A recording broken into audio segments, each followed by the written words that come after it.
Welcome back into the conversation. And now we are going to turn to another controversial topic that has a lot of people, whether they are on the right or the left, really having an issue and disagreement.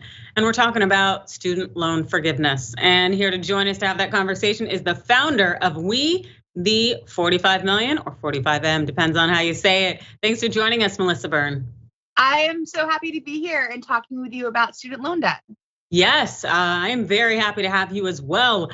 It's one of those things where some of us feel like Biden should have done more in terms of forgiving student loans. Only allowing between 10 to 20,000, depending if you're a Pell Grant or whatnot. Also making under $125,000. From my thoughts is that it was a drop in the bucket, but for a lot of people, regardless of if they vote red or blue, they took issue with it. But this is really game changing for a number of people out there. How is your read of this? Well, one, I thought to cancel all student loan debt, and I believe that by fighting for all, we were able to secure this victory. And I think it's really important that we acknowledge that 20 million people will have all of their debt erased. And how often do you get to work on a project where 20 million people have that moment of really having dignity for the first time? And then a lot of other people will get more of their debt canceled. Most importantly, what this victory shows is that the Washington consensus on higher education was outright murdered last week. There is no more that Reaganomics about putting it all in the family and putting people into debt. Biden, with his pen, got rid of that. So now we have the ability to really have that conversation finally about how do we fix this going forward. And I'm calling this round one of cancellation. All right. Well, you do have a lot to be proud of, and we are very grateful to you and individuals like you who've been out there fighting to get people here. And I love to hear that you continue to want to fight, because I agree with you. Student loan debt should be erased, especially when you hear about places like Denmark, where they are, they pay you $1,000 in education. Higher education is free because they're looking to invest in members of their society so that they can have intelligent, contributing individuals. And that seems like something that the US should want, especially because we know that it would only enhance the labor market, it enhance our economy, our overall gross GDP. Everything would be incredibly bolstered if we really invested in education, knowledge, skills, and so on.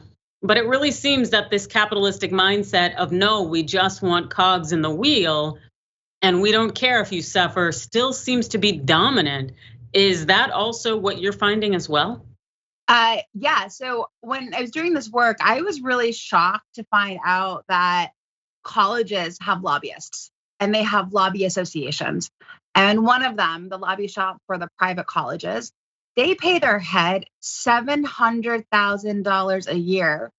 I'll say that again, $700,000 a year to fight against student loan cancellation, to fight against free college. So it's really a David versus Goliath situation on what we're up against. And yeah, we could have great things. I mean, we have a nursing shortage in this country. We have a teacher shortage. We need more dentists. What if we paid people $15 an hour to go to college? Yeah, you would think. We have the money for that. We do. It's all about values. Exactly. And it definitely seems like we are focused on keeping up with our isms, whether it's capitalism, racism, classism, as opposed to the good isms, which would be more aligned, as far as I'm concerned, with socialism and investing in education and knowledge and ensuring that the people that you are there to serve are actually, bettered by the work that you do as a lawmaker. But it really seems that no, there's still this push to have a divide where people struggle so incredibly much to just get the knowledge that they need to, again, be contributing members of society. And so as you kind of plan to move forward and to continue to make change, what do you think is going to be required to get all of student loan debt either released or some meaningful change as it concerns how student loans are viewed, processed, and handled? We have to move this back to Congress. We have more ability to do work through executive action, but we also need to get this into Congress. For example, you can't get rid of private student loan debt via executive action. So we need Congress for that. We need Congress to redo how we pay for higher education. because we can't just getting rid of this debt right now is great for 43 million people. And that's a lot of people to fix their lives. But we need to prevent the next 45 million from going into debt, which means we have to pass free public college and then figure out a funding scheme for graduate school, because I personally want folks that grew up poor and middle class to become doctors and become lawyers, become architects, become physical therapists, to be able to have the careers that they want to have because it is the right path for them. And currently you can't do that right now unless you're going into a lot of debt. So we have lots of steps to keep going forward. But what's really great and is warming my soul is watching our enemies melt down. Like watching Catherine Rampell go on a tweet storm about lifetime earnings. And I kept reminding her, you can't eat lifetime earnings if you're hungry. Like watching Jason Furman melt down, watching Larry Summers melt down, watching Mark Goldwyn melt down. And so seeing your enemies melt down is a sign that like we really made much bigger change than it looks like on the surface. And that keeps me going. I love that. The tears of your enemies are what are just, you're savoring right now. I respect it. I definitely do. And something that really seems to resonate for me, especially as a Black woman who has maybe 3 or 4 advanced degrees, I cannot recall. But I've paid my fair share of student loans without a doubt. And I also know that student loans and the people that are going to be helped the most are Black and brown people. And so in my interpretation, I think that is why we're seeing people from the right and the left be so upset about this, in part because they realize that this is not going to help them, that this will actually help close the racial wealth gap. And that's not necessarily something that people want to see changed. Are you seeing some kind of similar pattern in that regard? Yes, I mean, I'm definitely seeing that from the right because a lot of them refuse to even admit that the wealth gap is an issue. So there are 2 studies, one at Brookings that they written by white scholars that is all about how student loan cancellation is regressive. Then there is a study written by the wonderful Dr. Andre Perry about looking at the racial wealth gap and how you measure wealth to look at student loan cancellation to show that student loan cancellation is actually progressive.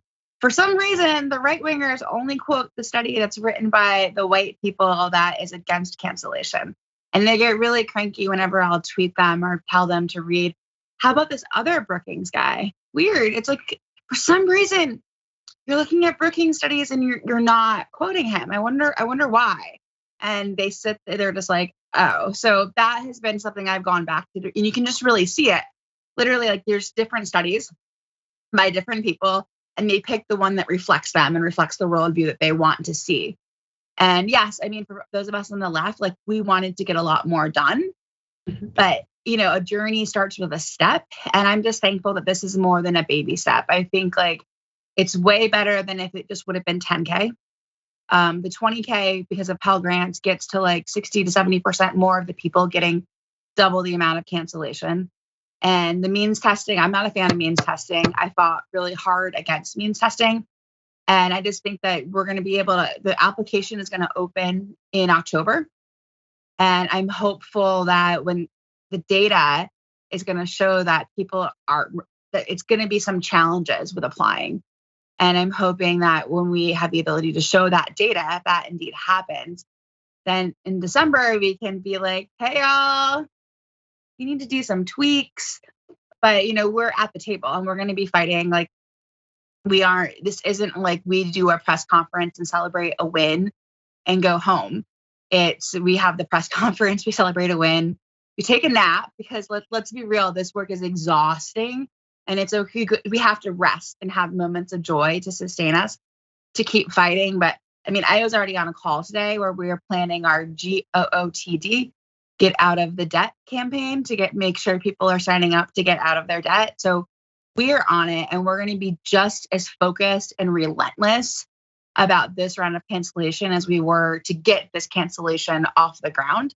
And then if we see any challenges with it, then, we know how to organize. Melissa, I am so here for your tenacity. I really do love it. I'm a huge fan of it. Yeah, for real. I know you are a change maker and you're out there doing the good work. And so, in terms of next steps, it does sound like you guys are already mobilizing and you're ready to move forward and push. I guess, how do you anticipate things will change? Are you going to wait for the midterms and see how those results go to figure out what angle you're going to take? I mean, I think like for us, it's, are people getting their debt relief? Are people able to sign up? How is that going? How can we be the best allies in making sure that people are getting the relief that they're entitled to right now, and then using that to, push for the next round, and to push for, if we, if the Democrats are able to keep the House and keep the Senate, then that opens up being able to do legislative wins, whether through reconciliation, or if they're able to get rid of the filibuster, then that opens up even more avenues to get legislation passed and funded. And so if you all saw, we had a lot of protests at the White House where we would show up at 8 a.m. with a brass band and cute signs, because the point was we wanted the White House staff to see the debtors, and the people in the band had debt too, because that's how bad the debt is, because you get into debt to become a musician and go to school. And we want to take that brass band and bring it to the lobby shops where the college lobbyists work, and like wake them up and have like a wake up call to be, you've been under the radar. No one knows your name. You've been able to manipulate our federal budgets and, threaten, to put your like secret rich lobbyist magic to work, and no more. We're going to name you. We're going to shame you. And you're not going to have a stranglehold on education anymore, because higher education is a public good. Whoa, oh my God, may I never get on your bad side. You are quite the woman, and I definitely support you fully. And our viewers also need to support We the 45M. Thank you so much for joining us, Melissa Byrne. You are the founder. Again, everybody, We the 45M. Definitely reach out, look to support, and get involved. Thank you so much for all the work that you do, Melissa. I really, really appreciate it. Thank you for all that you do, and I hope we can have a check-in about when the application opens, so we make sure everyone's applying and are ready for the next round of the battle. I'm definitely down for it. You can count on it.